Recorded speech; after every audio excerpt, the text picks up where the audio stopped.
everyone, welcome to the Pastor Speaks. So today we are going to continue to dig deeper in how we can cultivate a missional family. 2 weeks ago, Pastor Lillian shared with us of what and how an attractional family looks like. And last week, if you have heard Pastor Jeremy shared on how we can be the lighthouse through our character and action. And so today, we're going to venture into this topic on a home of generosity and hospitality. When we hear generosity, what came to my mind is giving. And for hospitality, is about being friendly, being open, welcoming others, and making people around us being comfortable, right? And I think many of us have done this before, especially during special occasions or festive seasons. We always invite people to come to our house and celebrate. Sometimes we go out to restaurants together and celebrate and make memories. But for us today, it's a bit challenging because we can't do all that at the moment, and because we can't have big gatherings together and so on and so forth. And even if it's so difficult for us to even give the simplest action, which is giving a warm smile to our neighbor, to our friends, and even to the cashier, that when we buy groceries, because of the mask that we have and the social distancing that we have to abide to, and all these things is actually creating a very in that sense an invisible barrier between one another. And how, in that sense, can we connect to our friends, to our family, and even to people that we meet every day? You know, during this RMCO, MCO, or even CMCO, what I've observed is that how people connect is where I see people posting on Instagram, like how they have received something from a friend, through delivery. Sometimes a friend will send a cup of bubble tea, a cup of coffee, or cakes, or even meals to friends who needed encouragement, who needed something, surprise. And I see that going around, and especially people who are in need.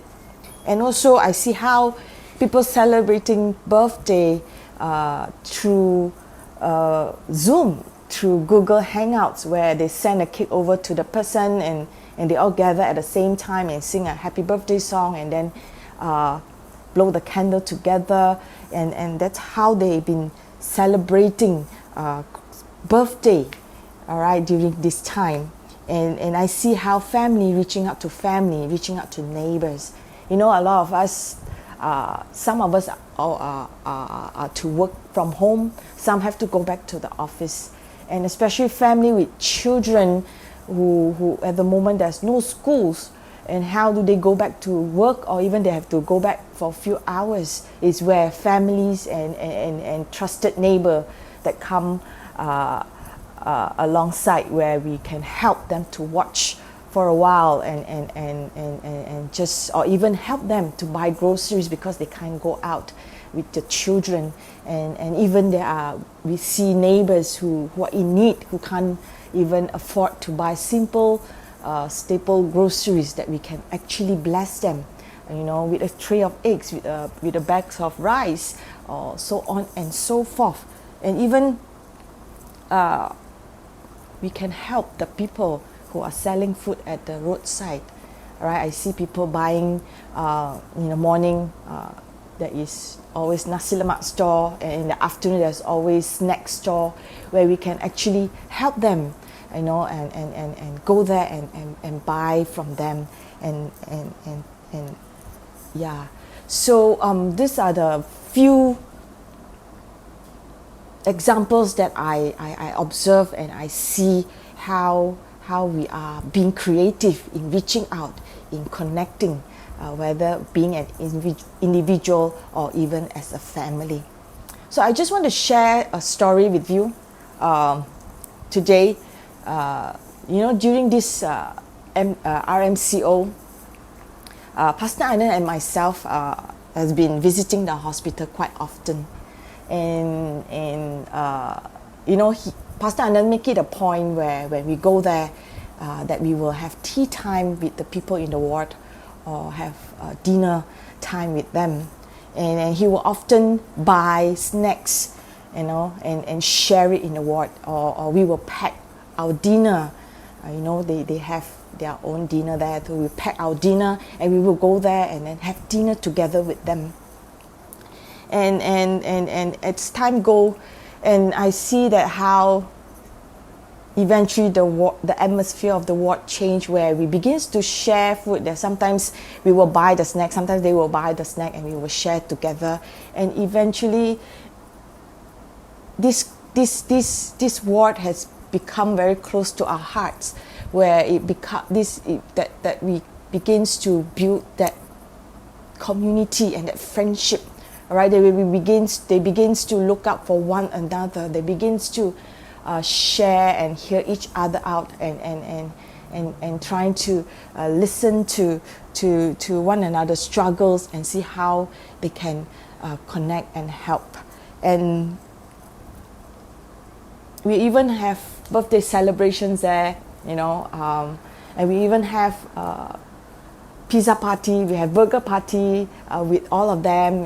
Sometimes Pastor Anand will make his own burger and bring there, and then everybody enjoy the fellowship together. And then during this CMCO, we can't even go and visit them, and we miss them a lot. And one day we were being added into their chat group, where they share their everyday activities, how they are doing exercise together, how they make fun of each other and play with each other, and building that community within that ward. And this ward has become a family, has become a community, even though they come from different states, but they were connected with one another. The scripture speaks very clearly and to us, that even Pastor Lillian shared to us, that we are the light and we are the salt, and we are His ambassador, Christ's ambassador, and we are to be the blessings. Since we can't, at this time, we can't even invite people to our home and celebrate or make memories, but what we can do is bring our home out there. That's what we do, me and Pastor Anand. We bring our home to the ward. We share. Sometimes it's just how Asian works, especially Malaysians, where food can really build the connection. And we decided to do that, and